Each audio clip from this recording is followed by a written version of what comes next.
आज सोनी कुमारी जी का रोकर पसंद वाला गीत कर संगे रोकर पसंद वाला गीत जिनकर बेसब्री से इंतजार रहे।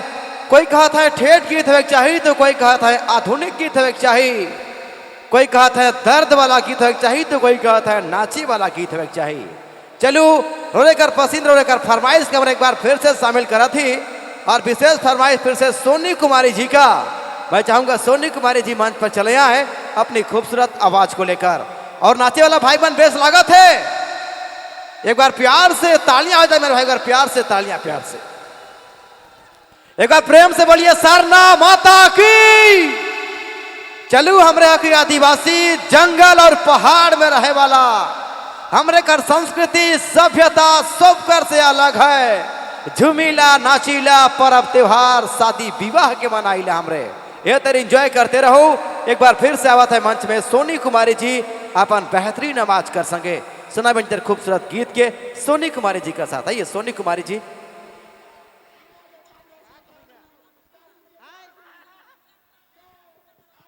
कुड़ियामू का सनातन मुंडा, आप जहां कहीं भाई आप ये घघरा बेड़ा की दीदी आपको ढूंढ रही है, आप मंच के दाहिने साइड चले आएंगे। फिलहाल आइए सोनी कुमारी जी अपनी खूबसूरत आवाज के साथ। हेलो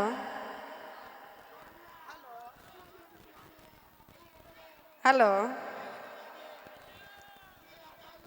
हेलो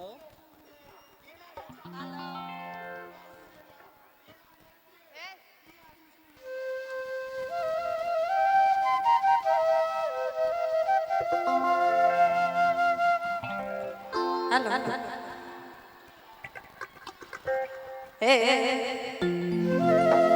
हेलो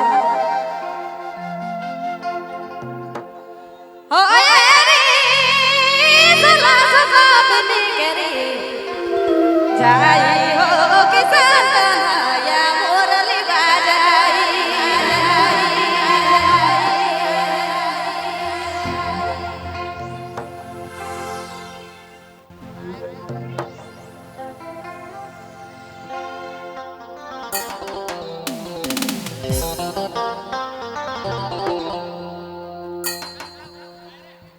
हो रे सला सदा बने करे जाई हो किसान या मोरली बाजाई। हो रे सला सदा बने करे जाई हो किसान या मोरली बाजाई।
अरे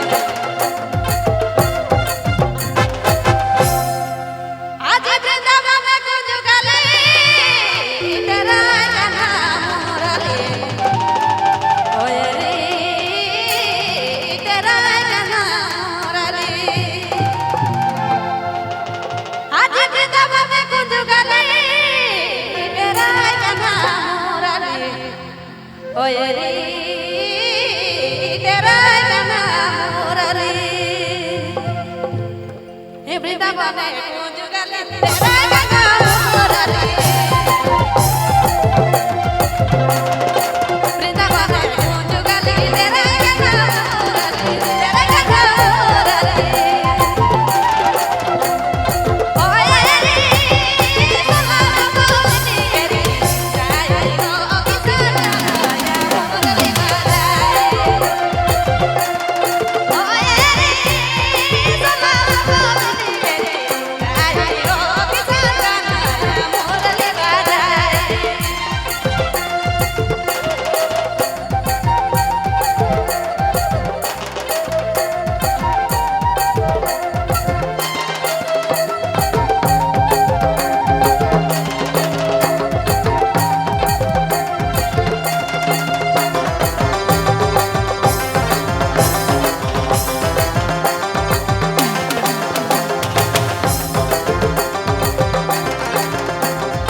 ઓય રે છબે છટા દેખાવલી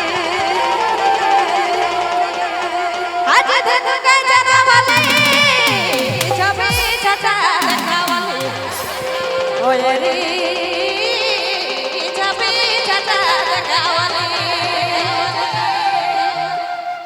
ધન કા ચરાવલી